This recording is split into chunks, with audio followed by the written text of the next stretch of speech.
আমি জানতে পেরেছি বৈকালের দিকে। তো ভালোই লাগছে।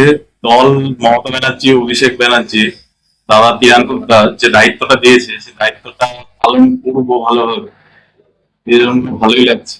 দল যে দায়িত্বটা দিয়েছে সেটা আগামী দিনে পালন করার চেষ্টা করবো। বলতে গেলে আমি জানতাম যে এরকম একটা হবে, তো সেখান থেকে দাঁড়িয়ে আজকে যখন শুনলাম, তো ভালোই লাগছে।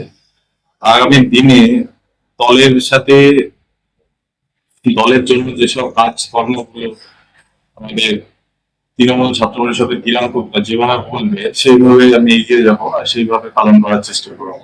প্রথম কাজ, তৃণমূল ছাত্র পরিষদের সংগঠনটাকে আরো মজবুত করার চেষ্টা করবো। যেরকম ভাবে মিডিয়া উত্তরের যেরকম ভাবে ছিল সংগঠন, সেরকম সংগঠনটা থাকবে। আর দুর্নীতিগ্রস্ত বা কোন রকম কোনো কিছু, মানে এগুলো আমি যে চেষ্টা করবো যে এগুলো যেন না, সে দাঁড়িয়ে গিয়ে আগে যেরকম কলেজের গেটে যারা দুর্নীতিগ্রস্ত ছিল, আজকের দিনে দাঁড়িয়ে তো তারা যদি ভেবে থাকে যে আর দুর্নীতি করবো বা কিছু, আমার কাছে বা এই নদিয়া উত্তর সাংগঠনিক জেলায় তৃণমূল ছাত্র পরিষদ তাদের কোনো জায়গা নেই। আর দ্বিতীয়, মহুয়াদি দুর্নীতিগ্রস্ত কেউ যেন থাকুক, এটা উনি চান না।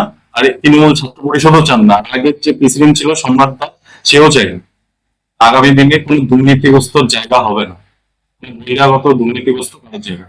ভালো লাগছে দাদা, খুবই ভালো লাগছে। না দাদা, এবার আমি বলি, দাদা হচ্ছে পুরাতন, আমার চেয়ে অনেক সিনিয়র, তো আমি নতুন। তো পুরাতনকে দিয়ে মানুষ নতুন কিছু শেখে। তো আমি দাদাকে সবসময়ের জন্য চাইবো যে দাদা আমাদের সাথেই থাকুক। আর দাদা আমাদেরকে কোনো ভুল ত্রুটি হলে দাদা অবশ্যই ধরিয়ে দেবে।